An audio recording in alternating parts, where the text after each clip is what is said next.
Tiwanaku, espero lo estén pasando muy bien. Mi nombre es Eduardo, un gusto. Yo voy a ser su guía de ustedes.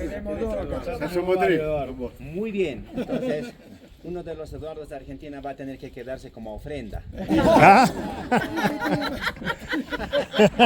¿Podemos decidirlo nosotros? Sí, los dos. El año 2000 como Patrimonio de la Humanidad. Es un yacimiento bastante interesante. Aquí han venido muchos arqueólogos, historiadores, etnohistoriadores, antropólogos, lingüistas, etcétera, etcétera. Entonces han dado a conocer muchas posturas, pero nosotros vamos a tratar de explicar las posturas que tienen cierta acepción y lógica, por supuesto. Son explicaciones muy interesantes que se están dando en estos últimos años. Así que vamos a conocer una cultura bastante impresionante, ¿no? Una cultura milenaria, una cultura que ha establecido su centro político acá, con construcciones mayores como pirámides, templos, cementerios, etcétera, etcétera. Más que todo, la cultura tiwanaku se caracteriza por esculturas líticas, ¿no? Como esculturas talladas en unas piedras de 20 toneladas, 10 toneladas, 5 toneladas. Son esculturas donde están registrados muchos símbolos que por supuesto que son una forma de escritura. La historia oficial hasta ahora ha explicado de que las culturas prehispánicas no conocerían escritura, pero en realidad eso no es verdad. Los tiwanakutas por supuesto que tenían una forma de escritura, así como ha pasado con Homero cuando se escribió la Ilíada y la Odisea. Él encontraba tablillas en cerámica con ese tipo de iconos y por supuesto que él sabía su significado y empezó a narrar los hechos épicos, en este caso de la cultura griega. Y nosotros por supuesto que tenemos también formas de escritura, pero solo que hoy en día es muy complicado descifrar. Por supuesto que está transmitiéndonos un mensaje. Entonces para más adelante vamos a ir a conocer iconografías muy interesantes, complejas, por ejemplo la famosa portada del sol que representa un calendario solar.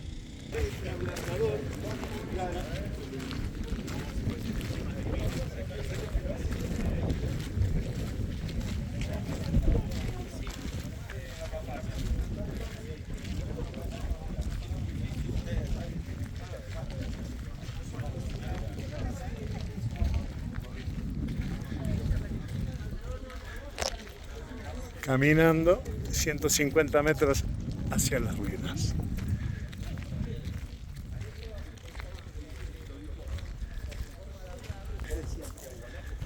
Sí, sí. Y otros escriben con W, Tiwanaku.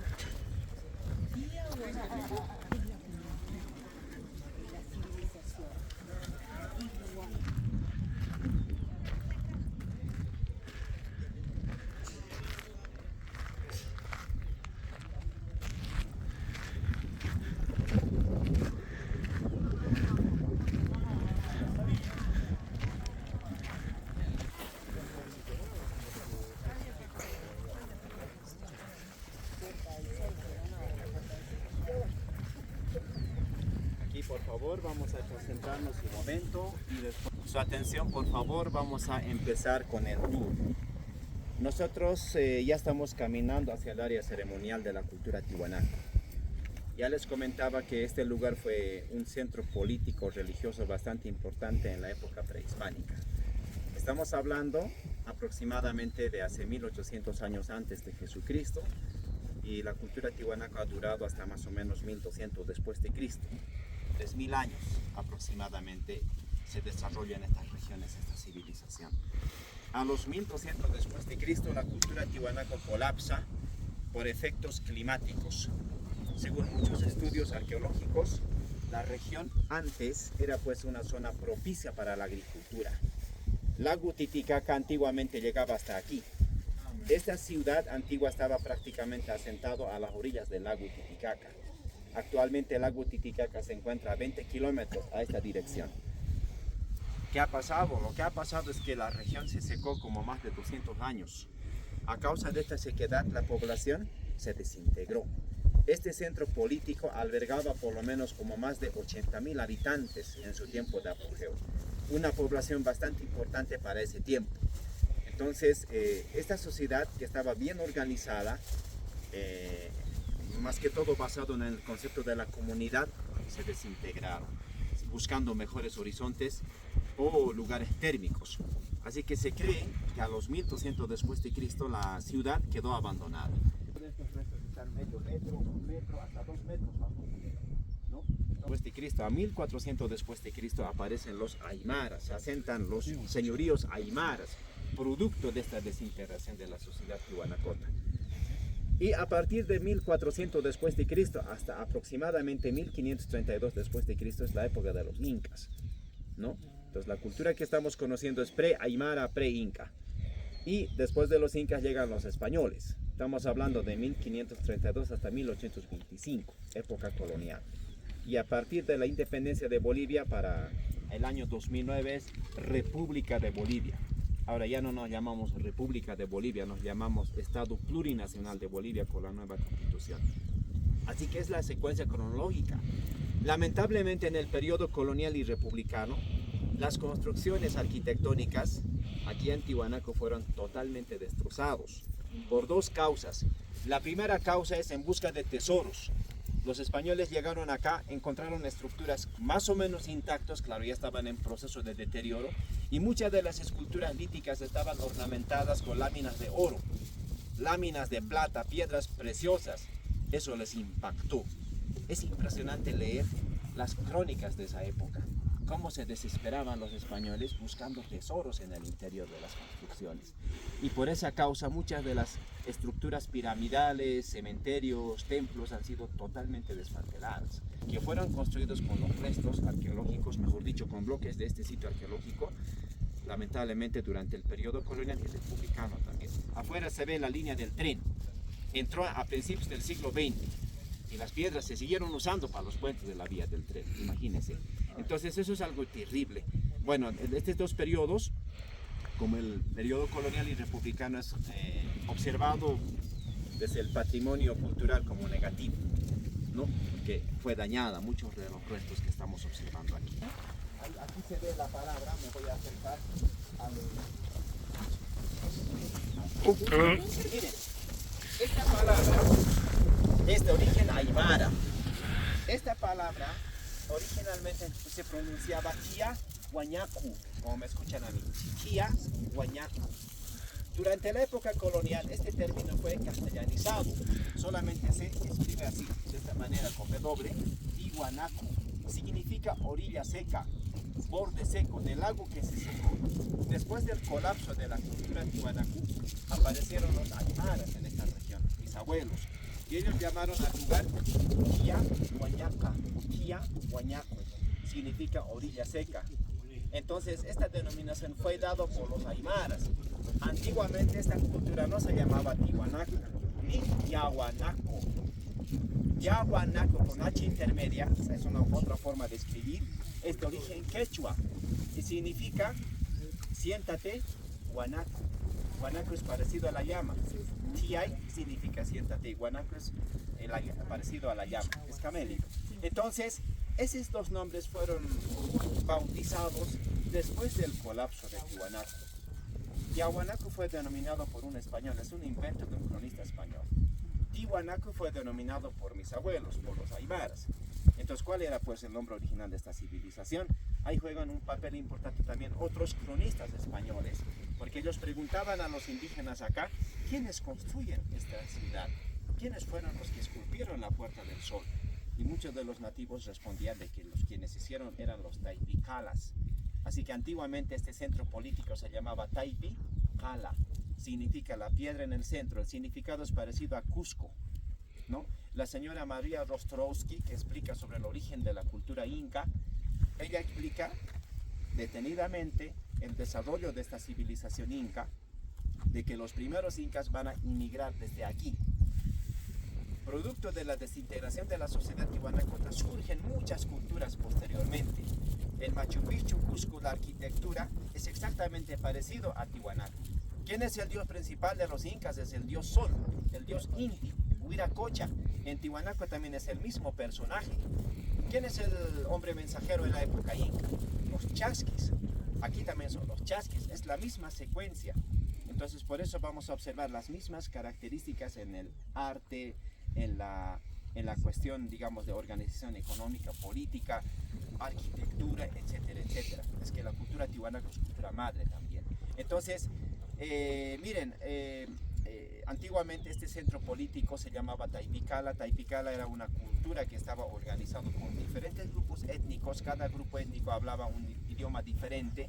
Y el idioma oficial de esta cultura, Taipicala, sería pues Puquina, un dialecto, una lengua que ya no se habla. Apenas 2 comunidades hablan aquí en Bolivia el idioma Puquina, que se está conservando, se ha declarado como un patrimonio más de Bolivia, ¿no? Entonces eso es importante tomar en cuenta. Así que la historia oficial adoptó estas 2 denominaciones, Tiwanaku y Tiahuanacu. Así se escribe hasta en los documentos oficiales con las 2 formas de escribir. Bueno.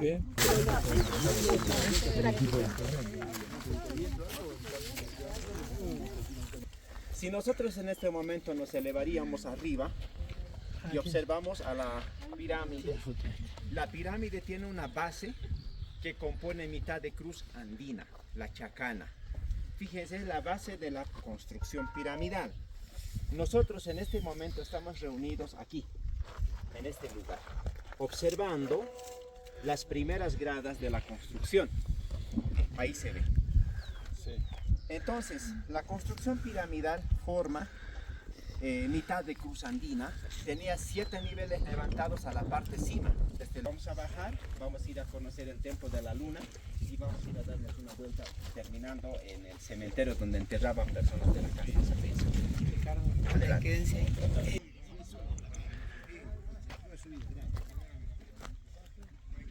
Casi nada ha quedado de la pirámide Acapana, así su nombre. Lo que se ve está reconstruido. Fue construida en diferentes momentos, está conformada por 7 plataformas. El muro de la primera plataforma revestido en pilastras finamente labradas, teniendo su acceso principal hacia el oeste, donde se recuperó un chachapuma. El chachapuma era unas estatuas de hombres pumas, con formas, con cara de puma. Bien, el único punto para divisar el nevado de Illimani y el lago Titicaca era la cima de la pirámide Acapana, hoy destruida, hoy no queda nada. Hay una fosa, hay un cráter arriba en vez de haber una pirámide. Vamos hacia allá.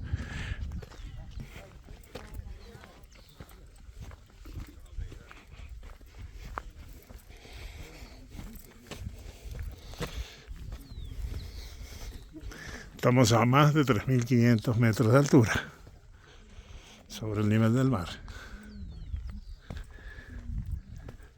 He explicado. Aquí se ve un portal, aquí. Este portal forma parte de esta misma construcción. Esta puerta estaba armada como rompecabezas. Ya una pieza como esta falta allá. Ya estaba encajado perfectamente, lamentablemente fue destrozado durante la época colonial. Según algunos arqueólogos, probablemente allá, al final de las escaleras. Tú subías las gradas, había un portal, ¿no? Y luego cruzabas, les decía eso, y nos encontrábamos con el observatorio en forma de chacán. Lamentablemente durante la época colonial fue destrozado, así que hay muchas piedras que están alrededor del cráter que formaban parte de esta construcción. Los arqueólogos buscaron parte de este portal. No hay parte de esta puerta. Posiblemente estén en las construcciones de las iglesias, haciendas de la época colonial o republicana.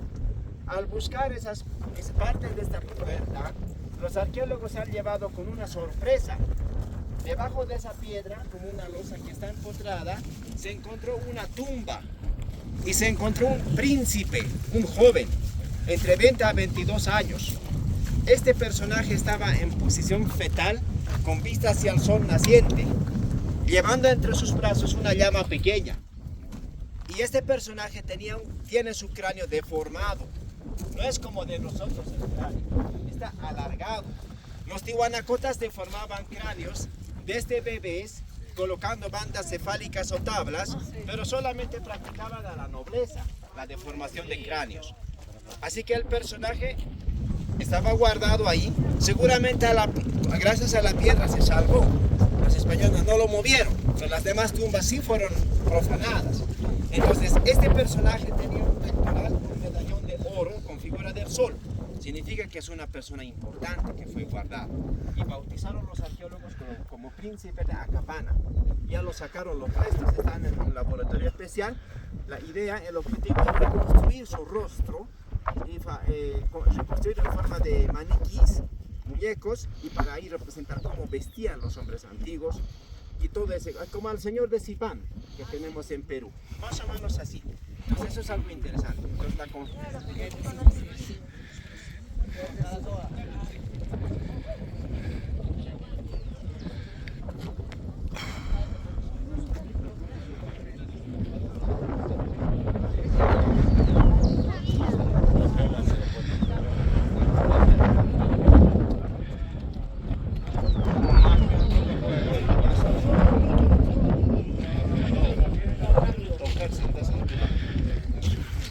dedicado a la Madre Tierra. Se llama el Templo de Mancapacha. Es un espacio sagrado donde se encontraron cabezas clavas, esculturas líticas, bueno, son cabezas talladas en piedras empotradas hacia las paredes, con diferentes rasgos faciales. Luego vamos a ir a conocer esculturas líticas también. Ahí adentro se encontró una estatua gigante de 20 toneladas y se llama Monolito Pachamama, también conocido como el Monolito Bene. El templo fue excavado cuando nosotros estábamos en guerra con Paraguay, durante la guerra del Chaco. Y este otro templo, este es el Templo del Sol. En ese templo se encuentra la famosa puerta de la esquina norte-oeste, en el cual tenemos un personaje con la contra se llama Monolito Ponte. Luego se observa que ya tratando de esa escultura. Después del templo, conociendo el Templo del Sol, vamos a irnos hacia el cementerio, una estructura con base rectangular. En ese espacio se enterraban personas importantes, porque los cráneos que se han exhumado, todas están deformadas, tanto de hombres y mujeres, ¿no? Entonces, es un espacio donde se guardaban personas de la casta nobleza. Lamentablemente el espacio fue profanado durante la época colonial. Bueno, pues vamos a sacar rápidamente porque el tiempo está un poquito, se está poniendo mal. Nos vamos a caminar un poco. Sí. Se está volando.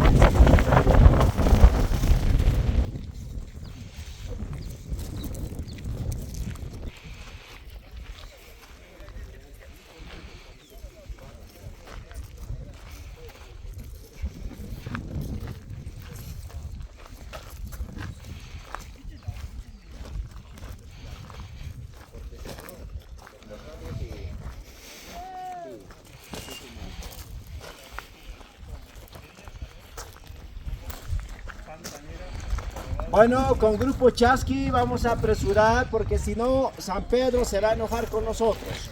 ¿Qué está amagando? Sí. Es que alguien vino llorando, ¿ah? ¿Quién será? Hay que saber.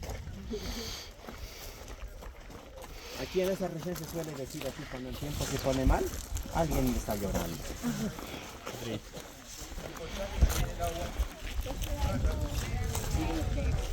La base de la construcción.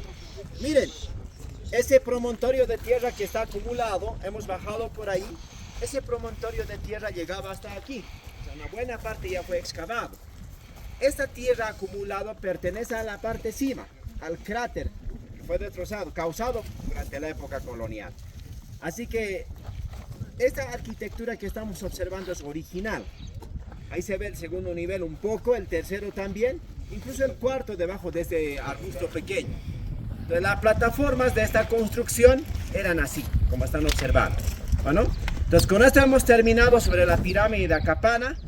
Vamos a nosotros caminar hacia el Templo de la Luna y después venimos al Templo del Sol. Por favor, vamos a tratar de estar juntos y caminar.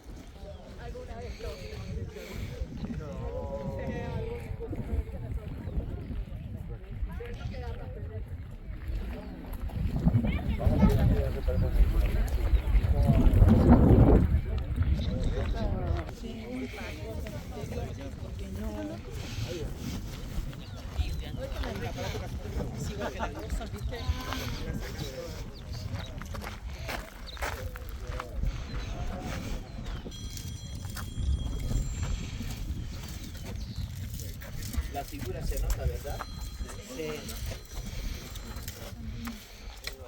Bueno, no soy bueno para graficar. Es como lo que está dibujado, en la piedra. Sagrado dedicado a la luna. Es un espacio donde se rendía culto a la Paximama. Y el templo es más conocido como Cantatallita. Para tener una idea, ¿no? Para tener una idea. En el medio, no sé si notan, hay una pieza como un arco rebajado. Sí. Esa pieza descansaba aquí sobre dos columnas. Esa era una puerta, formaba parte de un portal. Y estas dos piezas estaban encajadas hacia los laterales del portal. Así que es un símbolo sagrado que representa a la luna. ¿Por qué a la luna? Porque este símbolo tiene 28 ángulos total. En cada lado tiene 7. 1, 2, 3, 4, 5, 6, 7.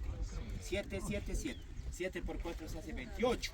Entonces es un símbolo sagrado que representa el calendario lunar. 28 es un símbolo sagrado de la mujer por el ciclo menstrual. Es un símbolo sagrado que estaba rellenado con plata. Solamente la mujer utilizaba este símbolo, los hombres no. Los quienes van a viajar a Copacabana van a ir a conocer Iñatuyo. Seguramente debe estar en el itinerario, es decir, la isla de la luna. Y en esa isla vivían solamente mujeres elegidas por los incas, las famosas ñustas. Y los templos están representados con este símbolo. Entonces en la época tihuanacota, aymara e inca siguió manteniéndose esa representación simbólica de la mujer, ¿no? Entonces es un símbolo sagrado de la mujer, de la luna. Ahora, este símbolo que se ve en el piso, yo en mi chaleco llevo también, esto es parecido pero diferente, con menos ángulos. Este símbolo que estoy llevando yo solamente tiene 20 ángulos. Aquí se puede observar 1, 2, 3, 4, 5, 5 en cada lado. 5 por 4 se hace 20. Este símbolo estaba decorado con oro, representa el calendario solar, así que representa al género masculino, es el símbolo sagrado del género masculino. Y esta otra cruz que he dibujado acá es parecida a la cruz roja, representa el sistema dual, sol y luna, así que el hombre y mujer se podían utilizar ese símbolo. Esas son las tres formas de chacanas que se representó en la cultura tihuanacota. Chacana significa la cruz del sur y representado de manera escalonada. Bueno, pues los quienes desean tomarse fotos pueden hacerlo acá y vamos a ir a conocer algunas partes de esta estructura.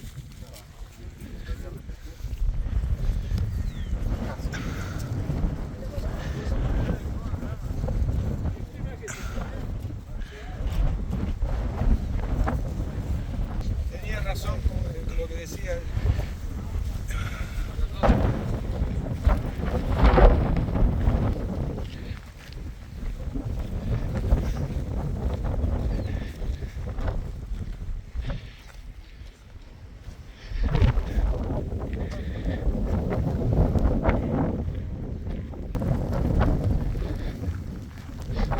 Bueno, ya empezó a llover.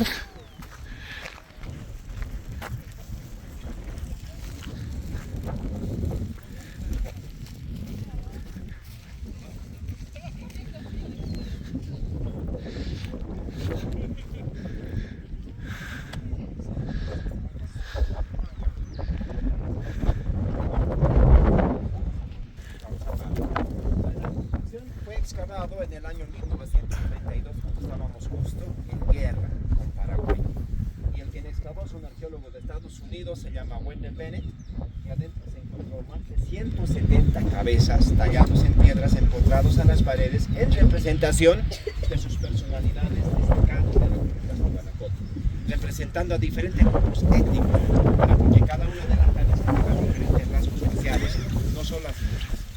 Luego vamos a conocer estatuas en el medio, el contigo más grande que se llama, tiene barba, esa posición de las manos como me ven a mí, así, tiene dos plumas abajo, en las laterales tiene serpientes y en la cabeza dos zorros, dos clavos, serían 4.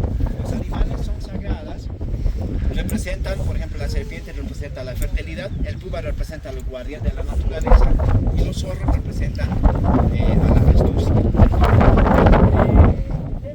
Estaba sin techo. Cuando llovía torrencialmente puede convertirse en una piscina, pero eso no va a suceder.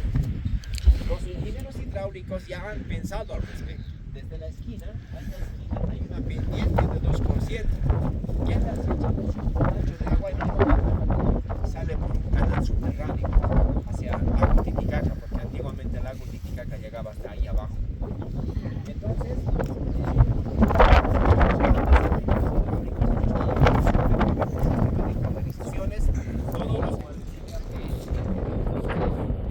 Marce, vení. Marce. Edu. Edu. Vení. Esta es la foto.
Ese sería un extraterrestre. Un leuriano. Señora, no está permitido ahí sentarse. Ahí van a ver. Después allá hay un mongol. Miren, un mongol. Hay distintas caras que nos dejan, que nos permiten pensar en relaciones o colaboraciones. ¿Sí? Ahora bien, en esa pirámide de medio van a ver, hay dos cuerpos. No es decoración. Aquí se practica astronomía.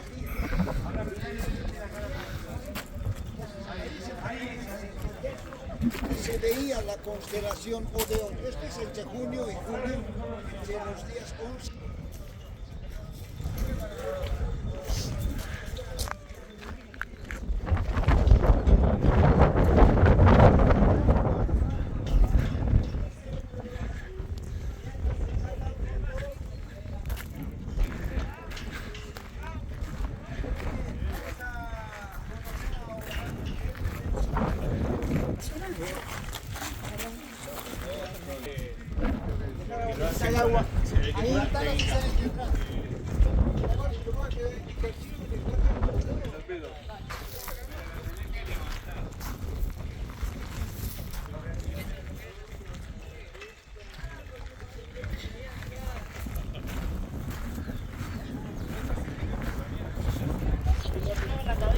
El mago va por peso, se sacrifica el más pesadito.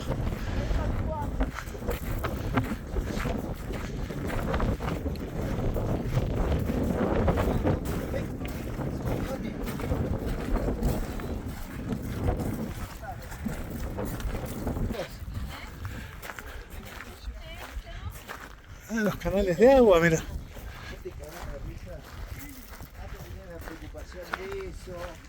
El de 12, el de 24, el de 36. Para revelarla, que el pelotudo te las revelaban todas, te mataban a hacer fotos. Dice, me parece que esta la saqué en mano. Los canales de agua.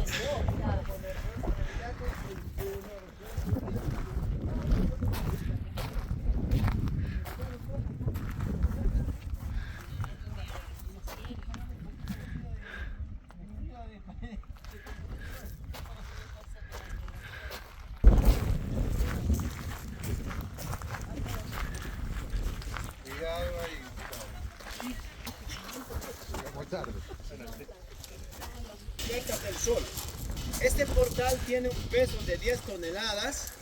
Nuestro sitio original, como ya les comenté, la Puerta del Sol se encontraba allí, en el medio. Y allí se formaba parte de una estructura cubierta. Por eso tiene relieves laterales, estaban encajados en laterales. La Puerta del Sol tiene una simbología muy interesante y representa a un calendario solar. En el medio está representado el dios Sol. El dios Sol se llama Huiracocha. Y el dios Sol está levantando dos cetros en las manos y está haciendo una pirámide de 3 niveles. De la pirámide nacen dos cabezas de plumas con vista hacia arriba Y a los costados están corriendo los famosos chasquis, los hombres mensajeros. En la primera fila horizontal arriba, los hombres llevan máscaras del sol. No sé si pueden observar ese detalle. En la segunda fila horizontal de ambos lados, los personajes llevan máscaras del cóndor. Y en la tercera fila, otra vez los hombres llevan máscaras del sol. Así que los personajes llevan máscaras, al mismo tiempo llevan capas. Y al correr, las capas con este viento se levantaban como flameando en tu espalda. Esa acción fue plasmada por los artistas, están corriendo, llevando bastón hacia el dios sol. Todos estos personajes están en posición de movimiento, ¿no? Pareciera que están danzando, pareciera que están corriendo, pareciera que están hincados hacia el dios sol. Es una escena ritual interesante. Luego se observa en el último friso, en la última línea, pequeños soles, y los pequeños soles representaban a los meses del año. Pero hay que tomar en cuenta 3 filas verticales de este extremo y del otro extremo. 3 filas verticales están sin terminar, se nota. Y el resto está muy bien tallado con símbolos. Está tallado muy bien. De los pequeños soles son 11. Más el sol se hace 12 meses del año. Es decir, si nosotros multiplicamos, sumamos, vamos a encontrar un calendario similar al gregoriano. Los Tiwanacotas ya tenían el conocimiento de los 365 días del año, las 52 semanas del año, 12 meses del año, pero solo que este calendario está construida desde la filosofía circular. Por eso el inicio del año aquí empieza en el mes de junio, no en el mes de enero. Es que está relacionado básicamente. Nos encontramos en el interior ya del templo de Kalasasaya, estamos en el patio interior del templo. Esta es una réplica, es un pedestal. Aquí se ve ceniza. En este pedestal se queman las ofrendas durante los equinoccios y solsticios. En el 21 de junio el sol cae al noreste y el sol entra por esta esquina, marcando el solsticio de invierno, y el sol se intersecta justamente allá como una mesa. Hay una piedra como una mesa. Es que miren, hay una hilera de piedras, se nota abajo. De esa hilera de piedras para allá era el tercer nivel. Esas 2 piezas sirvieron como techo, por eso quedaron arriba. Entonces era el tercer nivel. La famosa puerta del sol estaba en el tercer nivel, alineado con la puerta y con las pilastras de la parte del lado oeste. Entonces los arqueólogos creen que acá en los patios centrales habían pedestales como estas, donde se quemaba la ofrenda hacia el dios sol. Y el 21 de junio, 21 de septiembre, 21 de diciembre y 21 de marzo, ahora viene, se quema las ofrendas aquí. ¿Por qué en esas 4 fechas? Es que son los equinoccios y solsticios. El 21 de junio sería el solsticio de invierno, 21 de septiembre sería equinoccio de primavera, 21 de diciembre sería solsticio de verano y el 21 de marzo sería equinoccio de otoño, ¿no? Los Tiwanacotas marcaban 4 estaciones del año. Y alguien se preguntaba, pero ¿quién era? Pues, ¿cómo? O sea, si los rayos del sol, ¿cómo los Tiwanacotas marcaban esto? Miren, vamos a aprovechar la oportunidad. Por favor, no sé si pueden ver la base de este templo y vamos a explicar cómo los Tiwanacotas marcaban el calendario solar. Nosotros nos encontramos más o menos aquí. Esta es la entrada principal del templo y el templo tiene su muro interior. No sé si se nota ese detalle. Ese sería el muro interior. Ahí se nota el muro interior. Y el templo está dividido por un muro, que sería esa. Sí. Y de este muro para allá era el tercer nivel. Y aquí se encontraba la famosa Puerta del Sol. ¿Por qué no la pusieron en su lugar original, perdóname? Lamentablemente por algunas discusiones, porque hay otros arqueólogos que afirman de que la Puerta del Sol posiblemente se encontraría en la puerta principal allá. Otros afirman, y los cronistas afirman de que la puerta es movida desde acá, de un lugar para otro. Entonces hay que socializar, digamos, estas posturas, ¿no? Pero la Puerta del Sol en sí se va a llevar bajo techo. Es la prioridad, porque si no se va a deteriorar. Bueno, entonces acá en el patio central se ve el monolito Ponce. En este ángulo se ve otro monolito, que es el monolito Fraile. Este es el lado norte, este es el lado sur, el lado este está orientado perfectamente a los 4 puntos cardinales. Como la Puerta del Sol estaba aquí, actualmente está acá. Entonces, en el 21 de junio, el sol cae al noreste, a esa dirección. Y en la mañana el sol entra por esta esquina hacia la puerta del sol. Y al atardecer el sol desaparece. Acá hay 11 columnas, pero vamos a tomar en cuenta solamente esas 3. Hay una columna allá, si te ubicas ahí, justamente ahí va a desaparecer los rayos del sol, aquí, en el solsticio de invierno. Y desde esa fecha el sol regresa hacia el lado sur. Entonces, antes de llegar al lado sur va a ubicarse la mitad, que es el 21 de septiembre. Y el sol va a entrar por esta puerta principal hacia la puerta del sol. Al atardecer va a desaparecer esta columna central, aquella columna que está en el medio. Machos. Luego tiene una faja ventral, tiene pantalón corto, tiene tubilleras con máscaras de pumas. El personaje está descalzo. Y esta escultura fue encontrada 2 metros bajo tierra en este mismo lugar. Quien encontró es el señor Carlos Fonsi Sanguinés y la señora Julia Elena Fortuna, es su esposa. Y el monolito lleva el apellido del esposo ahora, ¿no? Entonces la escultura que estamos observando fue enterrado 2 metros bajo tierra intencionalmente durante la época colonial, porque fue exorcizado. Esta escultura está exorcizada. Y ustedes van a ver ese símbolo del exorcismo por este lado. Y se ve la marca de la cruz, el círculo y un triángulo. Esa marca representa a la Santísima Poli, los malos espíritus. Porque ellos dijeron que los indígenas estaban locos, estaban adorando a los diablos. Entonces hay que hacer desaparecer. Intentaron decapitar, no lograron. Destrozaron la nariz, destrozaron la copa. Y las planchas de oro se lo llevaron, pero la escultura fue enterrada bajo tierra para que nunca más los indígenas adoren a sus dioses. La imposición de la religión cristiana fue terrible. Bueno, pues tal vez algunas fotos con esta escultura y monolito Ponce. Sí, más conocido. Sí, Ponce, luego vamos a conocer el fraile, encontrado por los franciscanos, Bennett, el monolito Bennett encontrado por los Bennett.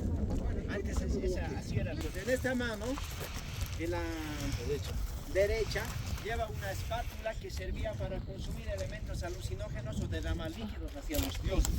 Es una tabla, otros conocen como la tabla de Rapí. Y en esta otra mano está agarrando una copa ceremonial, que es el famoso jet, que contenía elementos alucinógenos, chicha o vino.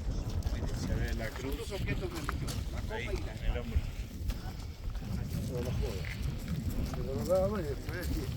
Sí. ¿Lo ves?